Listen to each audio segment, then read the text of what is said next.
okungcono ngaphandle kwensindiso. Amen.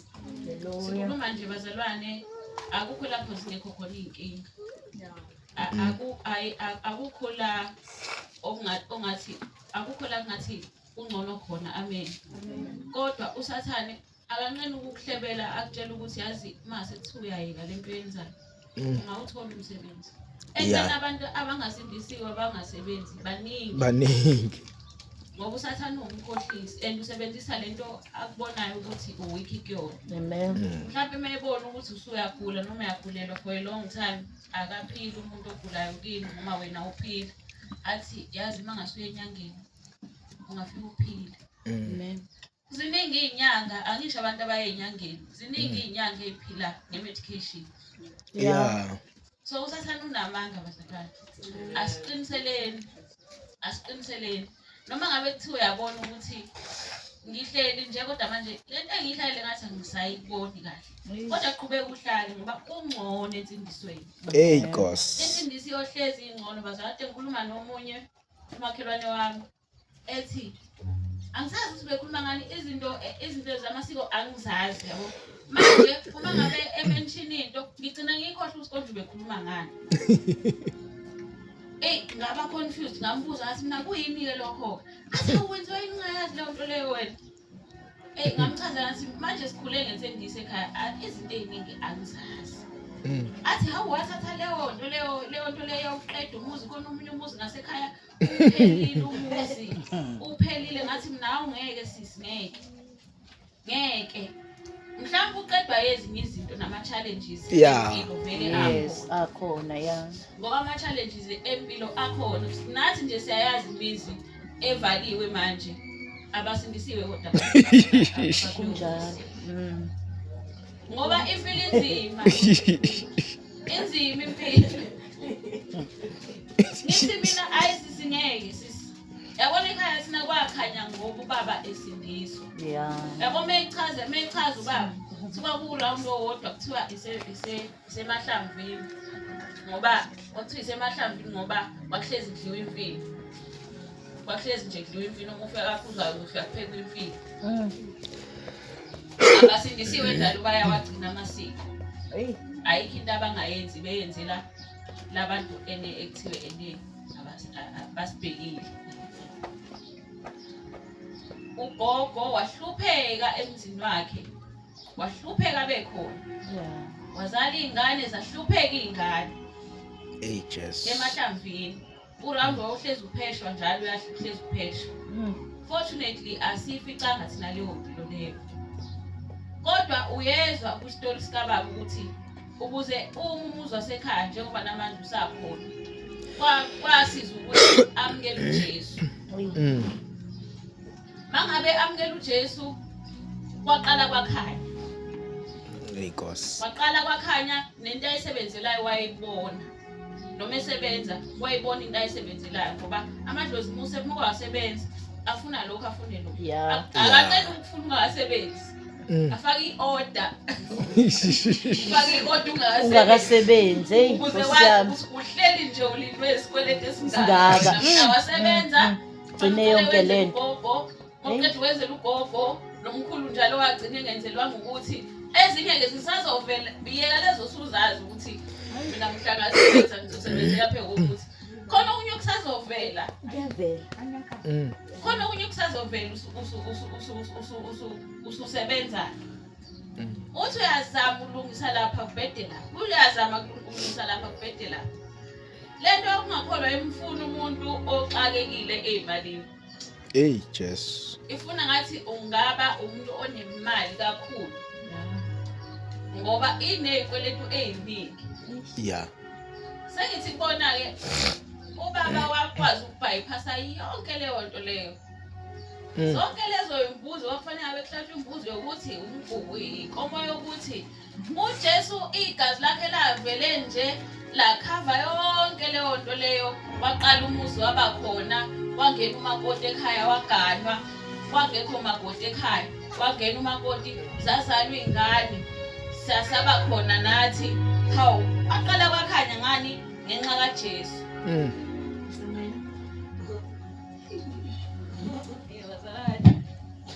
Haleluya.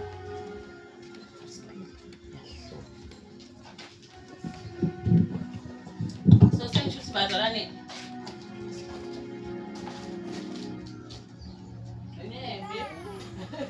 sengisho ukuthi bazalwane le ndlela esihambayo ingangabonakala ilula futhi mnandi kodwa sisendaweni e-right. Yeah. Sifana nabantu abasesibhedlela ukhwehlelela khona esibhedlela okungcono. Yeah. Uzomthola umuntu ozokusiza esibhedlela. Amen. Uhambe uyokhwehlela ngaphandle. Ngoba ngesikhathi ukhwehlela ngaphandle usizo uzogcina ungalitholanga. Amen. So ungavumi omubi mayekuhlebela izinto ezinegative. Akwenze kube sengathi uxake kodlula wonke umuntu sixakeke sonke. Akwenze ubone sengathi wena ezakho izinto zinzima ukudlula ezabantu bonke. Kunzima yonke indawo. Yeah. Kunzima yonke indawo. Amen. Kodwa ngoba sisendaweni e-right la kudingeka i-provision khona uNkulunkulu uzoprovide. La kudingeka i-healing khona uNkulunkulu uzoletha i-healing. Uma ethanda. Amen. Uma engathandi akunalutho. As long as thina sisendaweni e-right. Amen. Amen. Axolisa ukumbambezela. Ngicela sivule amabhayibheli ethu.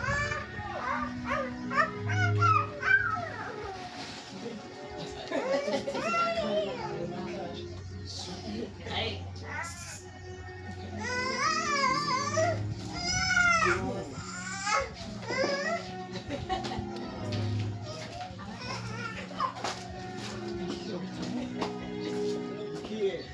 Kunamasakhe la esikhomeni. Ngicela siyeni encwadini kaJeremiah chapter 18 verse 6. Omunye asitholele lapha kwabaseRoma chapter 12 verse 2. Ngizofunda ngesingisi ayikho umuntu ongasazi isingisi. Ayikho umuntu ongasazi isingisi eBhayibheli eCrossroads Bible Church. Kodwa onesizulu naye ngangifundela mayesithole. uJeremiah 18 verse 6 wakhona uthi, O house of Israel, can I not do with you as this potter, said the Lord? Behold, as the clay in the potter's hand, so are ye in mine hand, O house of Israel. Jeremiah 18 verse 6. Jeremiah 18 verse 6. Okay. Bengingenze kinina indlu kaIsrayeli njengalo mbumbi na usho uJehova. Bhekani njengobumba esandleni sombumbi ninjalo esandleni sami nina ndlu kaIsrayeli. Amen.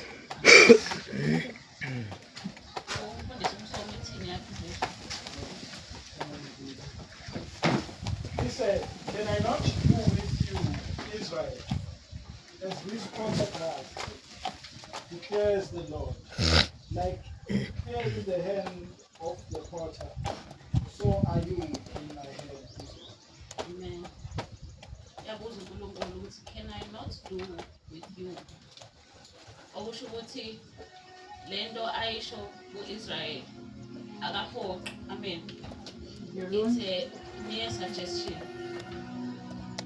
Can I not do with you? Abantu bengacomplaina nje ukuthi abazalwane bakhohlakele, abazalwane bawukuthi. Bathi iqiniso ukuthi abazalwane bayanikwa ithuba lokuphendula.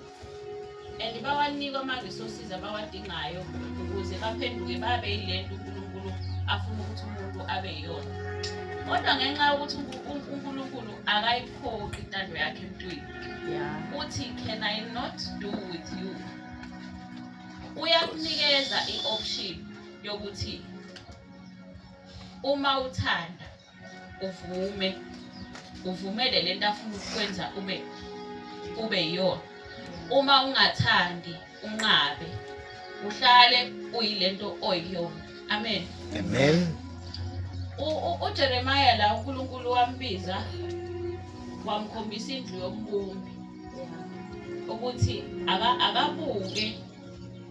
akabuke into eyenziwa umbumbi.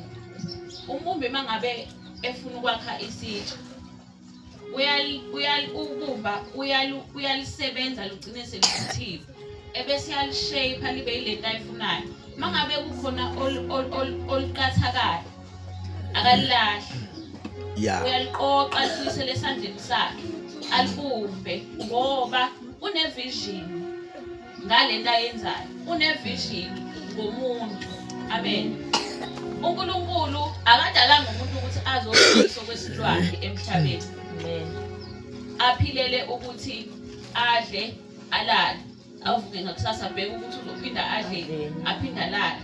Kodwa uNkulunkulu unevision ecacile anayo yena ngomuntu, efuna ukuthi umuntu alekelelane noNkulunkulu ngokuthi uNkulunkulu ethi can I not do with you, ebese umuntu yena eyavuma evumele intando kaNkulunkulu, avumele ukusetshenzwa uNkulunkulu ukuze lesi sithi uNkulunkulu afuna ukumbumba abe yisona siphume. Amen bazalwane. Amen.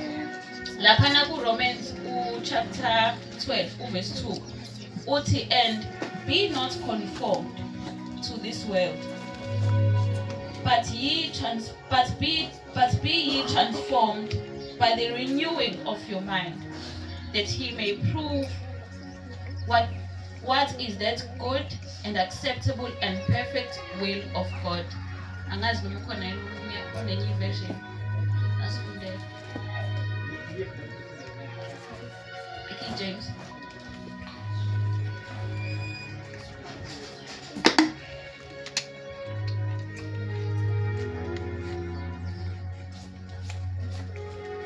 Do not be conformed to this world, but be transformed by the renewal of your mind, that by testing of descent.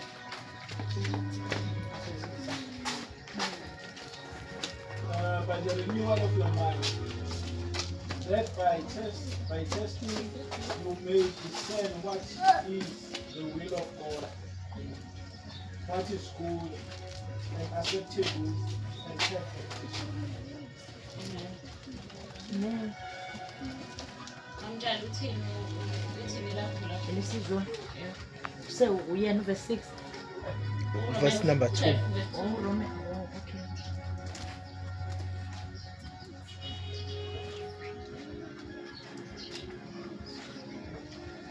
Romans 12. Yeah, verse Verse 2. Okay. Ningalingisi lelizwe kodwa niguqulwe isimo ngokwenziwa ibe intsha ingqondo yenu ukuze nibe nokuhlolisisa okuyintando kaNkulunkulu okuhle nokuthandekayo nokupheleleyo. Amen. Uthi uqule ini ingqondo yenu. Yes. Kuleli elesingisi lithi be transformed by the renewal of your mind. So awuvele utransforme nje kodwa khona into ekufanele yenzeke engqondweni yakho. Ingqondo yakho kufanele yenziwe ibe yintsha. Amen. Yeah. Amen. Umuntu indlela aphila ngayo uma ngabe nje engakakholwa engakasindiswa Amen. wakhiwa izinto eziningi. Amen. Amen. Wakhiwa i-society, u-influencewa izinto ezenzeka around yena. Amen. Amen. Wakhiwa inyama yakhe, lento esiyibiza ngokuthi ama-genetics. Amen. Yes. Ufuzo ukuthi wakwasibanibani, unolakala kakhuzwayo, Yeah. unenkani kasibanibani. Zonke lezo zinto ziyamenza zimenze umuntu awuyena. Wena uhlangana nomuntu uhlangane nomuntu ophelele kodwa uqubena izinto eziningi kuyena. Amen. Amen. Okunye kukhona nama-experiences akhe, ngoba ama-experiences ayamshape umuntu. Amen. Yeah. Amen nje. Amen. Uthola ukuthi uzohlangana nomuntu nje usethi hey mina angisabathemba abantu, usene-characteristic, une-character trait yokungathembi. Ngani? Ngenxa yama-experiences ukuthi abantu benze ukungathembeki kuyena in the past. So Amen. sesihlangana naye, mhlawumbe uhlangana naye nje wena uthembekile-ke manje, Yes. kodwa ngenxa yokuthi uvumele ukwakhiwa ile experience adlula kuyona akasenakho-ke manje ukuthemba. Amen. Amen. So lo muntu lo usuke ewumuntu ongekho secebweni likaNkulunkulu. Amen.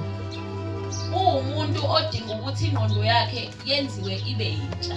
Amen. Amen. Umpostoli Paul akatshela uNkulunkulu ukuthi uNkulunkulu renew their minds. Kodwa utshela abazalwane ukuthi wena be transformed by the renewal of your mind. Sho ukuthi into ekufanele uyenze wena ube intentional ngayo ukuthi I want to be a changed person. Amen. Kunezinto ekufanele si-unlearn, kunezinto ekufanele si-learn. Amen. Asilingisi izwe, and ukulingisa izwe aqali ngama-actions, uqala ngama-thought patterns. Amen. Amen. Uqala ngendlela oprocessa ngayo i-information efika kuwena. Uqala ngezinto ozivumelayo ukuthi zingene emqondweni wakho. Amen. Amen. Uma ngabe usuphendukile, awuphenduki ebese uhlala phansi uyarelaxa uthi hayi kuzokwenzeka okwenzakalayo. No, insindiso yakho uyenza ibe into ebalekile kuwena. You participate. Siya participate abazalwane. Amen. Amen. And lokho kudinga ukuthi ube umuntu ozehlisayo. Amen. Kudinga ukuthi ulahle pride. Ulahle pride on a daily basis. Uthi kule conversation yami noSibanibani, where did I go wrong? Because uma ngabe uzo insist ukuthi you want to hold on to your old self, you will not be transformed. Yeah. That person needs to go. Uyabona u-old self kumele simdedele ahambe. Ubheke ukuthi kule ngxoxo yami noSibanibani egcina isi-enda ngokuthi gcine sekuthukwana, gcine sekukhona iy'nhlamba. Where did I go wrong? Ayikho into engiyishilo. Yebo uyena othukile, uyena othukisa inhlamba, mina ngithukana. But ayikho into engiyishilo ebengamele ukuthi ngisho. Was it necessary for that conversation to take place? Bengingakwazi ukuthi ngiyigweme leya nkulumo. Bengingakwazi ukuthi lo msindo ogcina usukhona ngingawenzi. Was it necessary for me to confront that particular situation? Masubonile ukuthi la ngenza iphutha la. Masiyawulahla loyo mqondo. Uthi next time angizokwenza kanje. Next time ngizokwenza kanje. Umqondo wakho njalo uyaqala uyareshapeeka. Usuka kuloya muntu obuyena obe uphuma silwe. Usuya uforced umqondo wakho ukuthi awucabange ngenye indlela. I-situation mayiphinde iyipresenta uthi no. I will not retaliate. Uyalwa nawe bazalwane. Uyalwa nawe. Wena okumele ukuthi ulwe nawe, uvumele uNkulunkulu ukuthi akareshape ingqondo yakho. Kumele izwi kaNkulunkulu ukuthi lisebenze ingqondo yakho. And then mase ingqondo yakho seliyisebenzile, and alisebenzi is not something eyenzeka overnight bazalwane. Yinto eyenzeka gradually. Ile nto esiyibiza ngokukhula. Ukuthi wena usually umuntu ubumshaya manje. Kodwa manje usuyakwazi ukuthi no, I'm gonna let this one go. Yeah. And the more uyenza lento yokuthi umuntu umyeke, the more igcina isijwayeleke. It becomes a part of who you are. So your identity changes because your mind changed. Udedele lokho okudala ebekufanele ukulahle, wafunda into entsha. Bazalwane, ingqondo yomuntu ipowerful ngendlela eyisimanga. Ipowerful ingqondo yomuntu ngendlela eyisimanga. Kangangoba mungasuyitshela ukuthi mina ngiyanepha ngo-1, njalo nje wena makukushaya u-1 uthatha inepha, njalo makushaya u-1 uthatha inepha. Ngisho ngabe sekuthiwa usemsebenzini, mhlawumbe kade ungasebenzi, uyenza ungasebenzi lonto ukuthi mina ngithatha isizathu ngo-1. Ngisho ususemsebenzini uyazela, uzeliswa yini? Uzeliswa ukuthi ingqondo yazi ukuthi u-1 owokunepha. Yabona uma ngabe umuntu osejwayezile ukuthi uvuka ngo5 uyavuka wena ngo5 uyavuka uyaphaphama njalo ngo5 i-alarm likhala vele usuphaphele. Amen. Because you've taught your mind ukuthi ngivuka ngo5 mina. So ingqondo yomuntu bazalwane is very powerful. Lento ayisho umpostoli Paul kubantu baseRome, ibandla laseRome. Kwakuyinto uma kuwukuthi baba abantu abayibambayo into ekhulunywa kubona ezobasebenzela in many parts of their lives. Yabona lento ye-deliverance enziwa amanye amakholwa enziwa abanye abazalwane every Sunday deliverance. So angiyilokhu nje angiphikisi right, but ayikho into edlula ukuthi wena wenze i-reflection. Wenze nje i-reflection ukuthi mina ngiyeyisa mina abantu ngibabukela phansi. Angiyeke ukubukela abantu phansi. Leyo nto leyo angiyeke. Uguquke uyiforce ingqondo yakho ukuthi ngiyayeka leyo nto leyo. Ngizobahlonipha mina abanye abantu manje. Angcono, ngitshela angcono. Ngiyafana nabanye abantu. Because izinto ezincane esizesibone sengathi ziyapha kunamabhadi empilweni zethu. Izinto ezincane. For example, yona lento yokubukela abantu phansi yokudelela abantu. Leyo nto can destroy many things empilweni yakho. Many things. Udideke ukuthi mina nginamabhadi nje mina enginesinyama ingoba uyeyisa. Abantu abafuna ukuyi-associate nawe ngoba uyeyisa. Noma athiwa bekukhona ithuba uzolithola, abakutsheli khona abantu abangakutsheli. Noma kuvela ithuba emsebenzini wakhe ngeke ngitshele ukuthi bani lo weyisa. So uyivalela iminyango ngalento ye-character yakho ngakhona ama-traits wena akuvalela iminyango. Kodwa because asifuni ukuthi siyi-blame thina. Si-protective of our weaknesses and our faults. Siyafuna ukuthi siwavikele ama-faults ethu. Kodwa ebesilimaza. Sizoblame izinto ezingaphandle. Ukuthi mhlawumbe ngoba ngazalwa ngembethe ingubo yami bayithathe esibhedlela. No, uyeyisa. Uyeyisa nje wena wazalwa uyeyisa, but you have to unlearn it. Yes. You have to unlearn it. Ziningi izinto efanele si-unlearn bazalwane. Ziningi izinto efanele si-unlearn. Singasho ukuthi this is the normal, this is how things are done.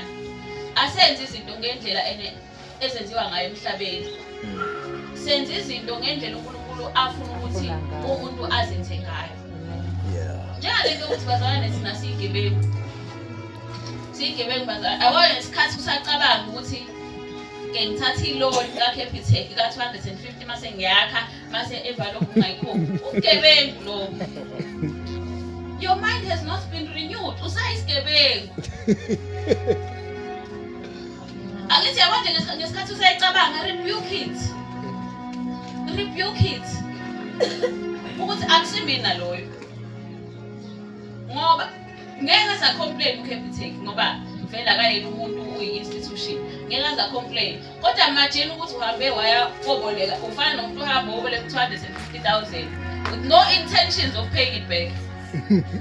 Wahamba wayoboleka umfundisi umsomo ngicela ungiboleke u250,000 akubuze uzokhokha lo 250,000 umkhiphela ama-bank statement nakho mina mfethu ngijwayele ukwenza imali engane ngizokwazi ukukhokha asenzeni i-plan ngizokhokha kancane kancane. Ileyo nto phela sisuke siyenza. Ama-intentions ethu asuke mabi. So ama-intentions omuntu ongaphendukile ongakholwa ayikhiphi imali umfundisi umsomo. Trusting you ukuthi ngoba uze wangivezela i-proof ukuthi uzokwazi ukuyikhokha le mali angimniki u250,000 uzokhokha. Emva kwalokho mase uyambloka. Uzongenzani? Ufuna ukuthi uzongenzani? Umbloke ungasahamba ngakwakhe ubaleke ibhadi uhleli nomuzi yena sekufanele ukuthi akhambe ama-cost ale mali akunikeze yona. Awukuthi le mali ubethatha emalini ukuthi ubezokwenza ukuthini sekufanele abone ukuthi uzokwenza njani. So ubugebengu lokho bazalwane. Ubugebengu abanye makuthiwa nansi ifraud uyobhalisela imali yokukhubazeka. Abazalwane, umzalwane uyobhalisela imali yokukhubazeka. So yabona ukuthi bazalwane siyamdinga uNkulunkulu. Ingane zethu ziyahlupha emhlabeni.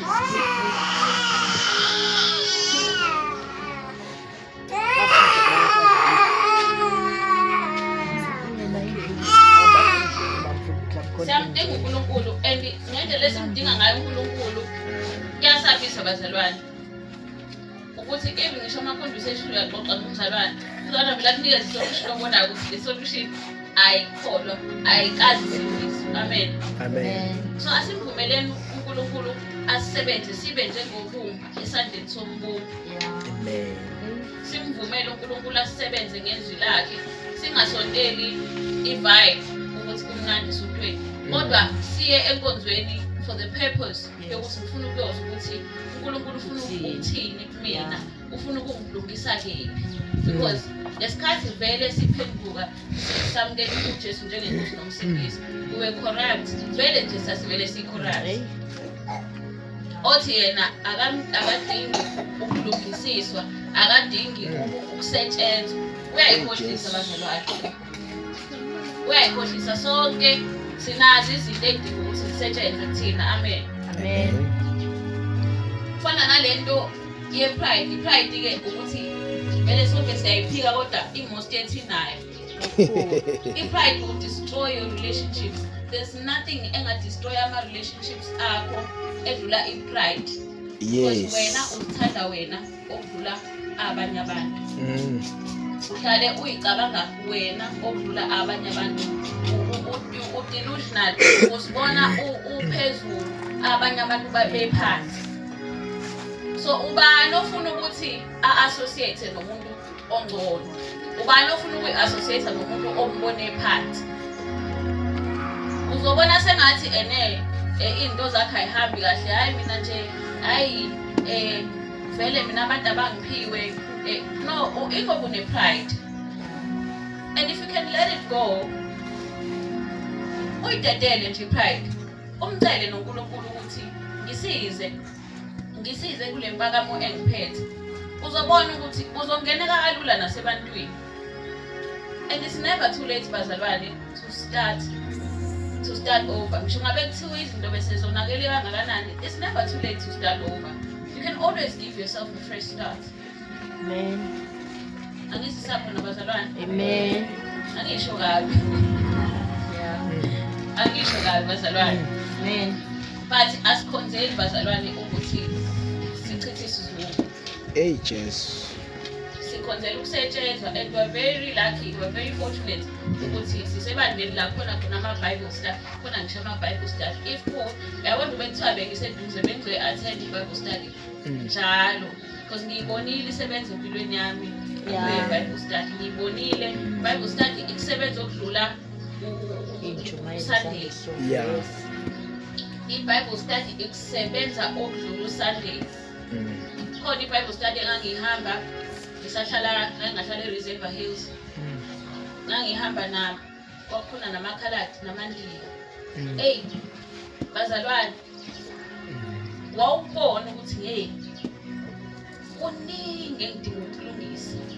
Wawubuya kwi-Bible study unomkhuleko uthi baba ngilungise la. So bazalwane, mina bengathi ngisho ngabe kuthiwe yazi ukuthi ngeke ube khona on Sunday, but be present kwi-Bible study.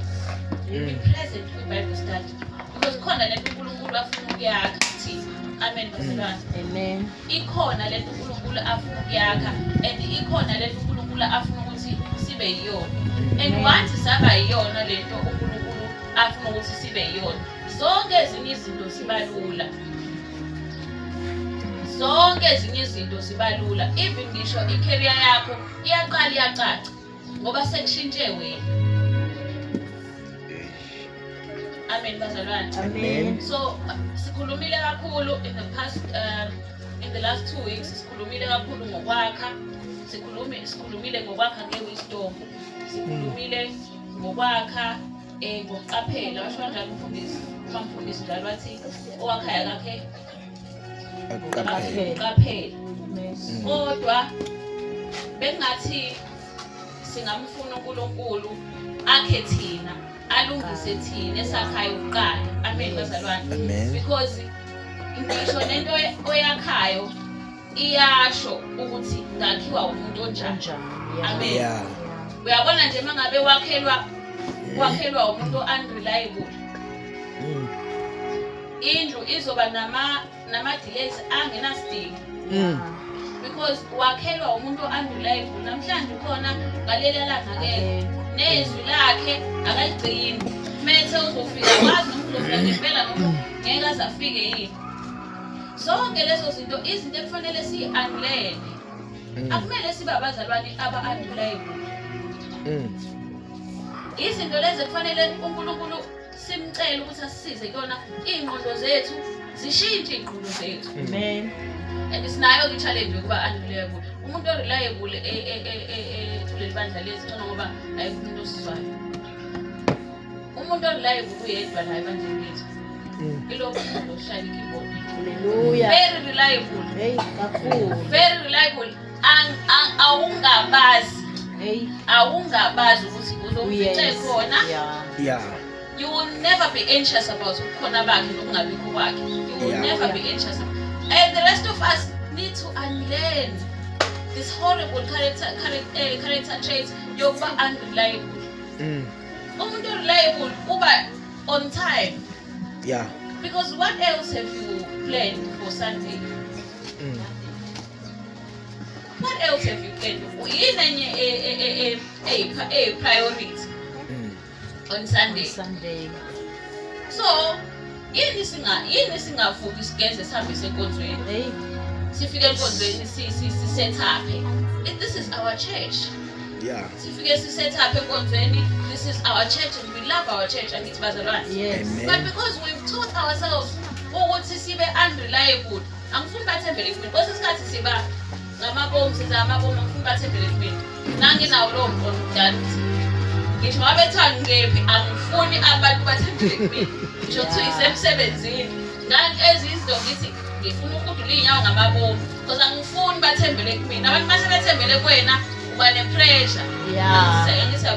So umqondo omubi lowo that I've had to unlearn and I'm still working on unlearning that. Asithembekile bazalwane. Zincane izinto egcina zimoya into enkulu. Amen. Nalento yokuthi uthembise usho into ngomlomo wakho ugcina ungayenzi. Yeah. You can't relate about your word. You cannot relate about your word. Utshela umuntu ukuthi ngizofika ngo-3 e-workshop. That's your word. Lo muntu umsuse la esuka khona. Uma kuwukuthi bekunezinye izinto afanele rearrange ngesikhathi sakhe wayi-rearrange because ulithatha serious izwi lakho because your word is powerful. Very powerful. It's powerful. Wenze umuntu walungisa izinto ngendlela abengeke azayilungise ulungiselela indaba ka-3. Uhamba nje mhlawumbe nase-taxini ucheck-a nesikhathi. Mangabe ike yami robotini ucheck isikhathi. Ulungiselela indaba ka-3 oshow wena. And then wena mase uyarelaxa ngezwi lakho. Ungangaba nalutho emhlabeni but you have your word. Yeah. You have your word. When you give us your word, work lisebenzele izwi lakho. Yes. Be known for izwi lakho. Noma athiwa awunawo amagalelo amaningi emhlabeni, kodwa akubo ukuthi ngoba uthe uzoyenza. Ngoba nje usibani uthe uzoyenza leyo nto, uzoyenza. Yes. Ungasho ungakhuluma izinto ukujabulisa thina. Mangabe ubona ukuthi into ngeke uzukwazi ukuyenza. Shono nje ngeke ngizekwazi. Ngeke ngizekwazi. Into futhi ungayazi, thana nje angazi. Yeah. Kodwa uyebo wakho ube uyebo, ucha wakho ube ucha. Zonke lezo zinto bazalwane izinto esidinga ukwenzani ukuthi si-unlearn imiqondo yethu ibe misha. Ibe misha bazalwane nje ngikhuluma nje khona umuntu obevuka njalo ekseni a-check ifone a-check uTikTok That's one of the things that you have to unlearn. You can't start your day with jokes. Yeah. You can't start your day with entertainment. You have to start your day with the word. So that's one of the things that you have to unlearn. Mangabe uvuka ekuseni uthatha ifoni uyifake echarging, uthatha iBhayibheli lakho. Yes. Ufunda iBhayibheli lakho. Ignore the phone. Angithi sezwana bazalwane. Amen. You have to unlearn lezi zinto ezenza impilo yakho ibe nzima. Nezenza ukuthi wena ube umuntu ongaphileki kalula naye. Amen. Amen. Sisazoqhubeka nokwakha abazalwane. Sakha amakhaya ethu, sakhe impilo zethu, sakhe ama-careers ethu. Singakhohlwa ukuthi sivumele uNkulunkulu asakhe nathi. Amen. Amen. Bekuyilokho nje uNkulunkulu uyakubusisa. Amen.